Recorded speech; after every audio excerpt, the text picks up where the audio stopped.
하나님께 영광 돌리려면 하나님이 누구신지를 우리 마음속에 계시가 되어야 되는데 그것을 그리스도를 통하여 주신다고 합니다. 그러니 우리가 얼마나 영광스러운 존재입니까? 그것을 기억하라고 말하는 겁니다.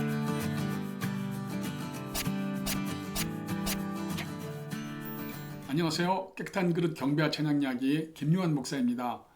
네, 오늘은 5번째 시간으로 다윗의 장막 스캇 브레너 목사님이 우리에게 들려주시는 영광에 대한 조언 마지막 시간, 그 2번째 시간을 가지겠습니다. 네, 지난주에 우리는 이사야서 43장 7절 내 이름으로 불려주는 모든 자, 곧 내가 내 영광을 위하여 창조한 자를 오게 하라. 그를 내가 지었고 그를 내가 만들었느니라.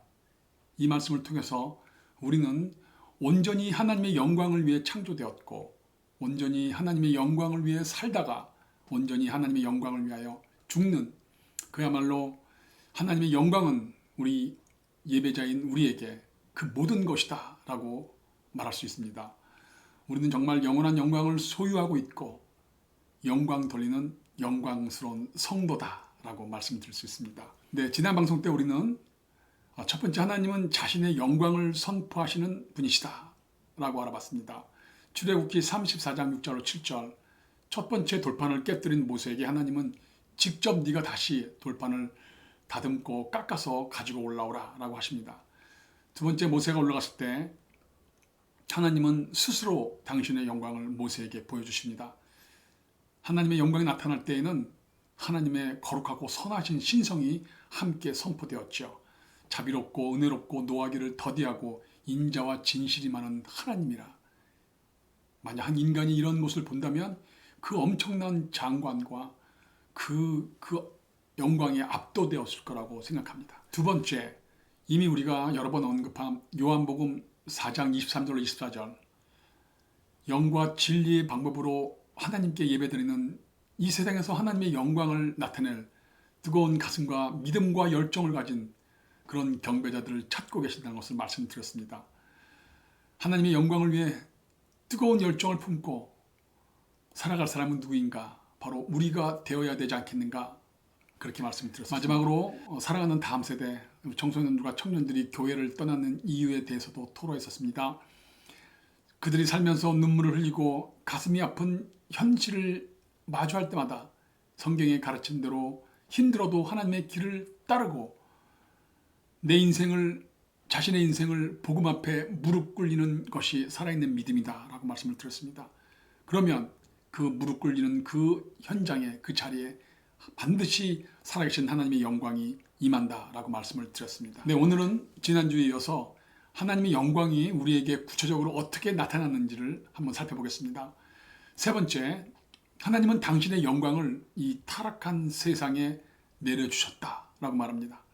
누가복음 2장 10절로 14절, 우리는 이 구절을 통해서 성육신하신 그리스도의 모습을 아주 드라마틱하게 볼 수 있습니다.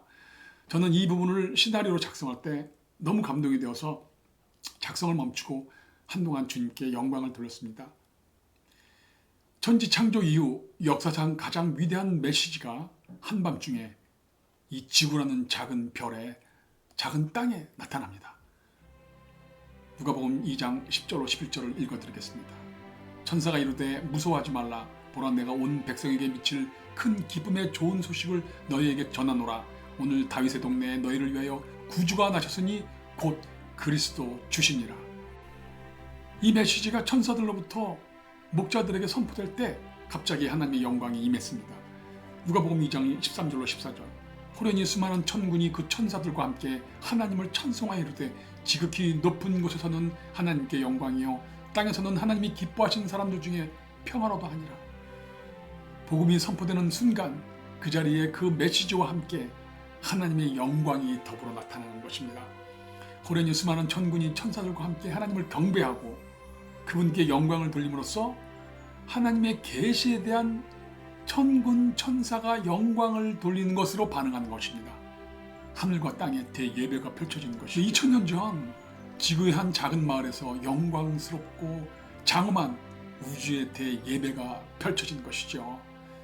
하나님의 계시, 복음, 메시지가 선포될 때 영광이 나타나는 것처럼 영광은 계시에 대한 가장 올바르고 바람직하고 적절한 반응이다 라고 말할 수 있습니다. 네, 예배는 복음에 대한 우리의 가장 올바른 반응입니다.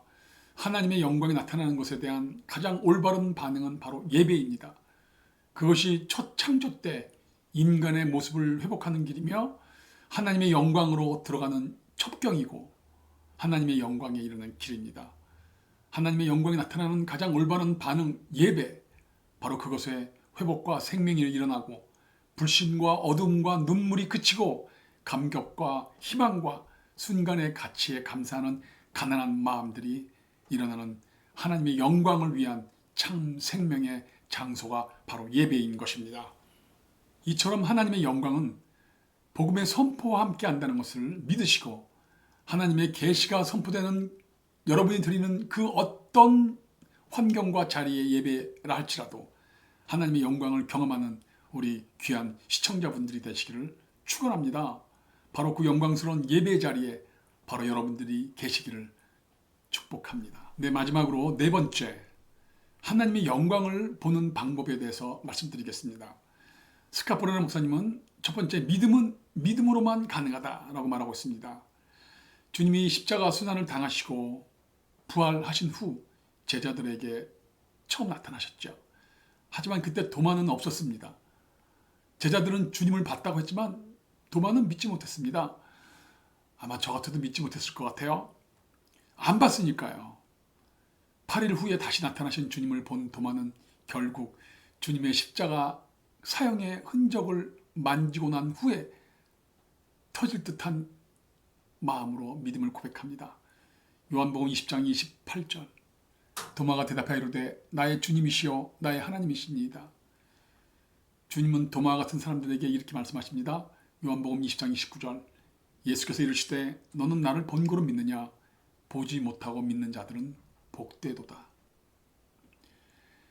예수님이 계셨던 성경시대에 사람들도 예수님을 직접 보면서도 믿은 사람도 있지만 안 믿은 사람들이 더 많았습니다. 얼핏 생각하면 예수님이 부활하신 후 그 부활하신 주님을 본 사람들이 우리는 더 복되다라고 생각할 수 있겠지만 예수님의 부활 이후의 모습을 한 번도 보지 못하고 믿은 우리들, 오직 말씀에 근거하여 부활의 진리를 믿는 지금 이 세상에 또 지난 세상에 많은 주님의 성도들이 더 복되다라고 예수님께서 말씀하고 계시는 거죠. 두 번째, 참 영광은 기적이 아닌 보편적 삶에 있다고 말합니다. 마태복음 17장 1절로 8절, 그리고 병행 구절인 마가복음과 누가복음의 9장을 살펴보면 예수님이 베드로와 야고보와 요한을 데리시고 산에 올라가십니다. 그런데 갑자기 거기서 예수님의 용모가 변형됩니다. Transfigured. 당신의 모습을, 외형을 완전히 변형시켜버리고 바꿔버리는 기적을 보여주시는 거죠. 이것은 예수님의 5대 사건으로 불려주는 것인데요. 성육신, 십자가, 부활, 그리고 승천, 그리고 이 변화산 사건이 5대 사건입니다. 이 변화산 사건은 십자가 부활까지 아주 긴밀하게 연결되어 있는 사건이죠. 예수님은 자신의 모습을 제자들 앞에서 변형시켜서 아주 독특한 방법으로 엘리야와 모세를 불러서 함께 당신의 십자가 그 순환에 대해서 의논하신 후 내려가셨다고 합니다. 그리고 주님께서는 다시 산 밑으로 내려가십니다. 주님 말씀하시겠죠. 얘들아, 내려가자. 영광스러운 산, 내가 인간이지만 하나님이었던 그 놀라운 산.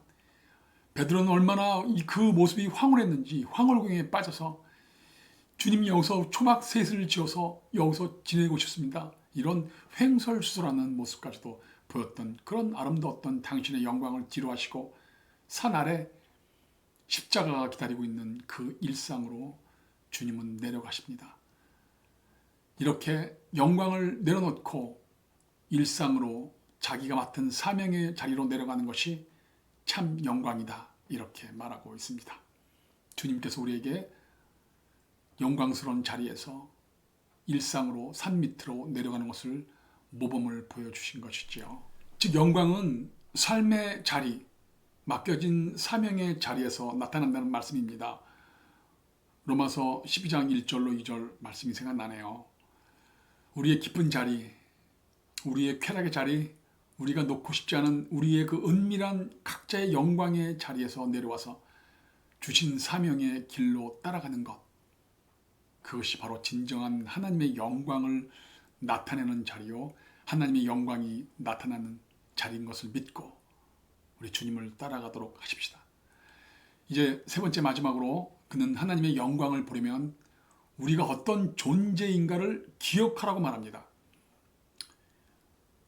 우리는 하나님께 영광을 돌려야 하는 존재 목적을 가지고 창조된 피조물인 것을 절대 잊지 말아야 됩니다.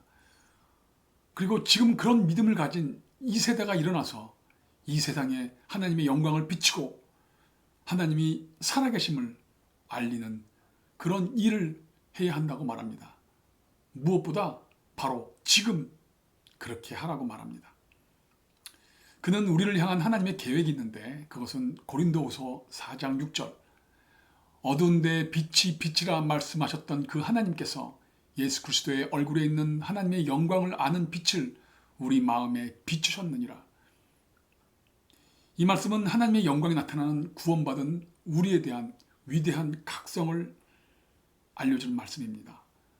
창세기 1장 2장 천지창조, 세상과 천지창조의 우주의 창조가 창세기 1장 2장이라면, 지금 사도 바울이 말하고 있는 고린도후서 4장 6절은 타락함으로써 하나님의 형상을 잃어버린 인간에게 성령으로 말미암아 그리스도를 통하여 새 생명을 부여하는 인간의 영적 재창조의 영광스러운 사건인 것을 말해줍니다. 하나님께서 마침내 인간의 원래 창조 목적을 회복시키셨는데, 그것을 하나님의 영광 자체인 그리스도를 통해서 우리 마음에 하나님의 영광을 아는 마음을 비춰주신다라고 말씀하시는 거죠. 하나님을 아는 영광을 우리 마음에 비춰주십니다. 하나님께 영광 돌리려면 하나님이 누구신지를 우리 마음속에 계시가 되어야 되는데, 그것을 그리스도를 통하여 주신다고 합니다. 그러니 우리가 얼마나 영광스러운 존재입니까? 그것을 기억하라고 말하는 겁니다.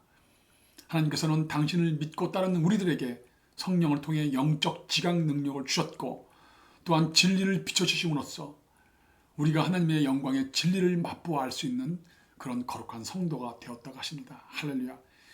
이 진리를 아는 축복은 창세기의 그 천지 창조 때 빛이 임함으로 어둠이 물러갔던 것처럼, 이제 우리 영혼과 우리의 삶을 덮고 있는 죄의 어둠, 영적 무지의 어두움이 하나님의 영광을 빛을 통해 물러간다는 말씀입니다.